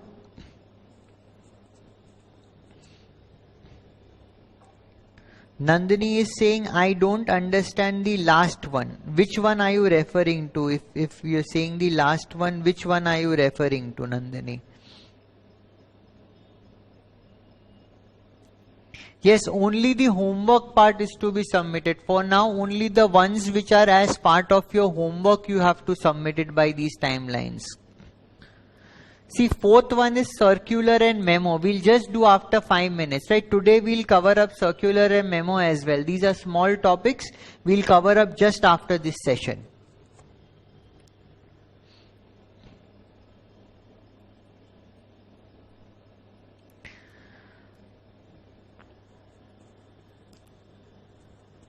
Sangeeta is asking, homework needs to be submitted in WhatsApp. No, you don't have to submit the homework on the WhatsApp. I'll share the email ID, right? I'll share the email ID to which you have to submit the scanned documents of your homework. So please don't send it to me in WhatsApp. It becomes difficult because there are hundreds of WhatsApp which comes during a day, and to locate your document is a task. I'll provide you an email ID. You have to submit your work on that email ID, right? I'll send it in the chat after the class. See, now we'll take a, let's say, 2 to 3 minutes of a break, and after the break we'll start up with the next topic, which is circular and memo. These are two standalone small topics, right? It will not take much time to cover this up. We'll do it and complete it today itself, right? Just 5 minutes break. Right, guys? So we start again. Is everybody there with me?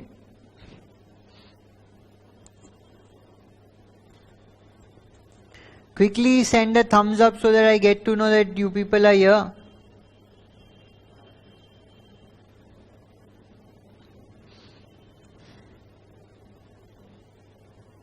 Quickly send thumbs up on the group so that I get to know that all of you have been there.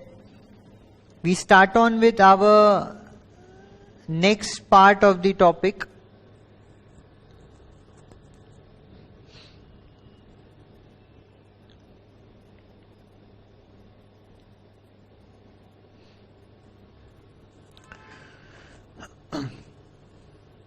Right, guys. So in our topic of formal letters and official communications, we have already been done with the formal letters part of it. Now we'll come to the official communication.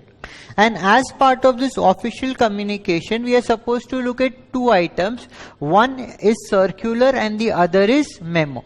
First of all, let us understand what do we mean by circulars, and then we'll go to what are the memos. Right, so let's start on with it. So see, what is a circular? As the name suggests, circular is something which circulates to a huge amount of audience, right? So that is known as a circular. So circulars are letters which are circulated to a huge number of employees simultaneously. So instead of contacting employees one-on-one basis, if there is a common message, listen to this very carefully. If there is a common message which is to be circulated to a large number of employees, then instead of sending mails to individual people or sending letters to individual people, one could do a circular. What is a circular? It's a letter, right? Again, it's a letter, but it's a letter which is circulated or shared with a huge number of employees at the same time. So what is a circular? Circulars are letters which are circulated, right? Circular are letters which are circulated to huge number of employees simultaneously, right? It conveys special message or an instruction that needs to be followed in future. So if there is something of common interest, right? Something which is to be followed by each and every employee, or something which is supposed to be communicated to each and every employee, then instead of doing separate communications with each of them, you could do a common communication which will be known as a circular. It's user friendly and cost effective because let's say one single communication could be shared with all the intended employees, right? And the message could be transferred in a fast and an economical manner. The information conveyed vary from invitation to meeting to important topics like impending meeting, let's say implementing new rules, right? So things which are of a common interest are shared through a circular. Right? So in simple sense, if I am to summarize what is a circular, circular is basically a letter, right, containing an information which needs to be shared with a large group of employees simultaneously, right? That is treated as a circular. Then we come to memo. See, a memo is a reminder, right? What is a memo? Memo is a reminder, right? In the most simple sense, memo, or we normally call it as a memorandum, right? This is a reminder. Reminder means, let's say, if the employees in the organization, the normal working hour of the organization starts at 9 a.m. But some employees are coming at 9, some are coming at 9:10, some are coming at 9:15, some are coming at 9:30. So there is no orderly conduct on the part of the employees. So the top management or the CEO wants to communicate the message that everybody has to be in office by 9 o'clock, right? Then he will issue a memorandum which will state that the office timing is 9 a.m. and everybody has to ensure that they have to be in office by 9 a.m. right? So that will be treated as a memorandum. So the word memo or memorandum means a reminder. It is used to inform people within the organization about policies and procedures. So the office timing is a policy and everybody has to follow it. Often written from one to all. So one person will write and it will be addressed to all. So maybe the CEO or the managing director will write it and it will be addressed to all the employees of the organization. What are the functions of the memo? What purpose does the memo serve? Right, a memo typically has 5 functions. It acts as a reminder, so it is to remind people of something. It highlights something. If there is something important which needs to be brought to the notice of the people, it will highlight it. To recount something, to keep a record, or just to inform, right, something, a topic in brief to all the employees, right. Memo, again, it should be very short because it's a reminder, so it should be short, crisp and understandable by all the intended recipient, right. So, small topic, very easy. Let's come to the notes. Let us first look at the format of the memo. First we'll look at the format of the circular and then we'll look at the format of the memo. So, format of the circular, it will start with a circular number. So, you have to write a circular number first. You will have to write the date of the circular. The header means the purpose of the subject for which the circular is being made. Address to, so whom is this circular addressed to? The content of the circular will be as per the topic given to you in the exam. Name of the person who is making the circular and the designation of the person who is making the circular. This is how the circular will read, short and simple. It will start with the circular number, the date of the circular, the purpose or the subject for which the circular has been, let's say, made, whom is it addressed to, then the content as per the topic given in the question, and then name and designation of the people. Then we look at the format of the memo. See, in the memo, the name of the organization, the address of the organization will be mentioned. It is an inter-office memo, so in each memo you will write inter-office memo. The date of the memo should be mentioned. The person or the group of people to whom the memo is made should be mentioned. Who is making the memo should be mentioned. Reference, this is basically the reference number of the memo. You could arbitrarily put in whatever you want. Subject of the memo, the purpose for which the memo has been made, and content of the memo should be as per the topic given to you in the exam, right? So, short and simple format. Let's come to the practical topics on it so that we could look at the format in more detail.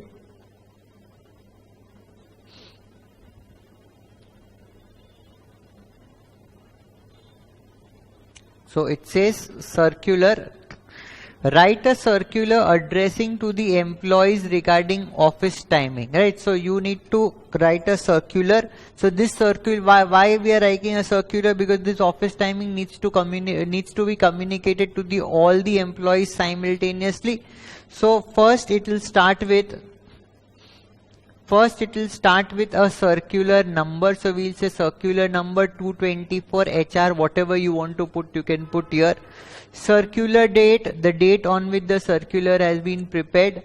The subject of the circular, office timings, because you want to circulate or you want to, let's say, circulate information about the office timings. Who are the intended addressees? So we'll say we are addressing it to the all employees. For all employees, we will say. Then the matter, it says this is an official communication about change in office timing. So you should always start with this sentence. Please remember. It will say this is an official communication about, right? Till here it should be there, and then whatever is the topic given in the exam, you should put it. So this is an official communication about change in office timings. in view of government notification having regard to COVID-19 restrictions, please take note of the timings as mentioned below.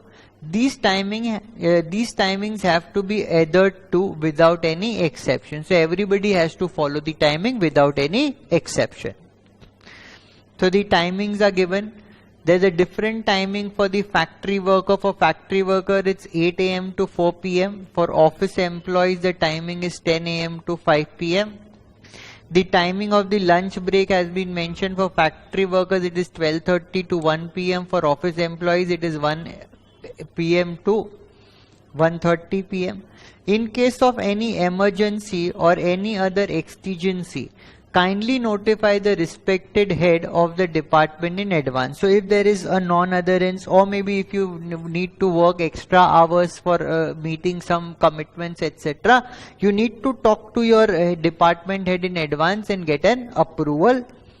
Who is making this? This is being made by Saurav Basu, who is the HR head. So is everybody absolutely clear about the circular? If the circular comes in exam or the memo comes in exam, it's very easy, it's bonus, because in terms of drafting there is not too much of effort, right? Only the circular number, the date, the topic or the subject should be there, to whom it has been addressed to. See, we have just written couple of sentences, right? In terms of this is an official communication about what is the purpose, what has changed, and then the final conclusion paragraph that if there is an emergency or if there is something, you please let us know in advance, and the person who is making it and what is his designation. Is it clear to everyone? Quickly give a thumbs up so that I get to know that everybody has got the essence of the memo.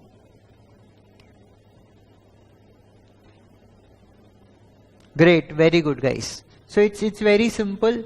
There are a couple of more topics on circular that I have kept it for you. We'll read it, but you will have to draft it. Write a circular addressing to the employee regarding reorganization of manpower and their responsibility in the finance department of the company, right? So what do you understand by this? If you can put it in the chat, that what do you understand by this? Write a circular addressing the employees regarding reorganization of manpower and their responsibilities in the finance department of the company. So it has to be addressed to all the employees, right? What do you mean by this? What should be the, let's say, the crux, where what information you are trying to pass on to the employees? Quickly, if somebody could write it in the chat and share it with me.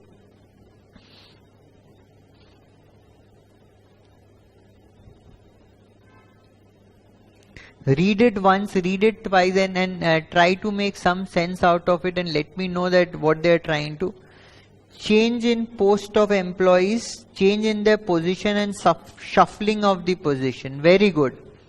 It's essentially transfer of employees and their responsibilities. They are transferred within the same department. Very good. Reorganization of designation. So maybe we could say that reorganization of manpower. So let's say Mr. A is now the cashier. Mr. C is now the petty cashier. Mr. F is the accountant. So maybe there's a shuffle. Mr. A was earlier the accountant, now he has been made the cashier. Mr. C was, let's say, the cashier, now he has been made the petty cashier. So there's a reorganization. People have been shifted from one position to other and their roles have changed. So this is what you need to state here. So please draft this and submit it for my feedback. Then it says draft a circular informing staff about the dismissal of sales head on being proven guilty of charges of misappropriation of funds or accounts. So it's pretty simple that let's say Mr. A, who is the sales head, have been found guilty of misappropriation of funds and he is no longer with the organization from the immediate effect. That's it. So that is what will be the content of this circular, right? So you need to draft this on your own. Now let's come to memo. Right, so difference between circular and a memo. Circular is for passing an information to a large set of audience, whereas memo acts as a reminder of a policy or procedure which is already there, but we need to again reinforce upon the people. Right, so let's read this. Write a memo informing all employees of the branch about suspension order of Z, who is the cashier on charge of misappropriation of funds of the same office. So again the topics could be interchanged. So it says ABC Private Limited, the address, it's an inter-office memo. The date of the memo, it is addressed to all employees, it is addressed from the HR head. HR head is passing on this information. Reference, again we have put in whatever reference we lied. Subject, we are saying suspension of the cashier. This is to inform all of you that Mr. Z, cashier of XYZ Bank, AB branch, has been suspended on the charges of misappropriation of funds. All concerns are requested to abstain from transacting with him. The bank authorities will not be responsible for any sort of mishap. Right. So this is a short and sweet text which says that such and such person has been suspended and please don't deal with this person. The bank will not be responsible if you deal with this person. Now some of you would ask that what is, this topic was also there in circular and this topic is also there in memo. What is the basic difference? See, in practical life sometimes these can be used interchangeably. The same information which could go as a memo could also go as a circular, right? So in exam what you need to do is, if they are asking you for a circular, you will do it in a circular, in the format in which the circular has to be made. If they are in the exam, they are asking you to do a memo, you have to do it in the format in which the memo has to be made. But the information which you put in there should be as per the topic which is given to you in the exam. Right. So is this clear to everybody? Quickly thumbs up so that we can end this session now. Right. We have covered the entire session on the formal letters as well as circulars and memo. It is highly advisable that all of you please practice it right away, because when you do things immediately after I do it with you, the retention of the class, right, the memory of the class discussions are fresh. But if you do it after a couple of days, you might tend to miss upon the things which I tell you in the class, right? So please make it a habit that revision should be there on the same day itself, right? Is there anything which you need to ask me? Any question from your side? From next week onwards, we'll be starting with the test on BCR as well, right? So please try to incorporate in your daily revision schedules, because with it, we have been taking tests on all other subjects. Now BCR will also be included in your test schedule. Is there anything which you need to ask or anything for which you require a clarification?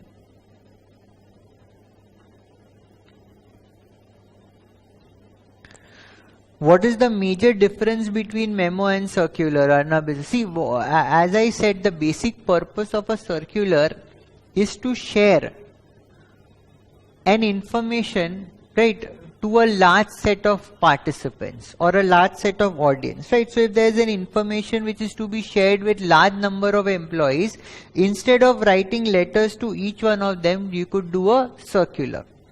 Same is the purpose of memo, but memo is usually used when you want to, let's say, make it work as a reminder, right?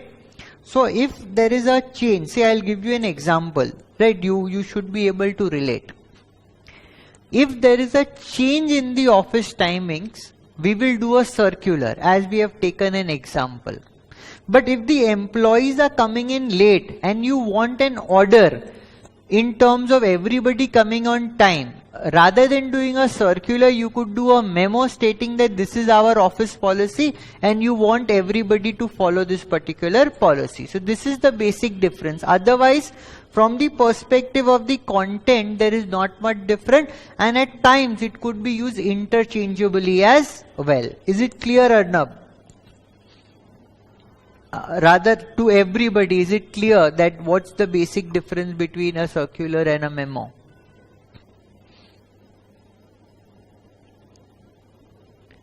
So in the previous question on circular, shouldn't be the circular to employee in finance department, or should it be to all participants? Wait.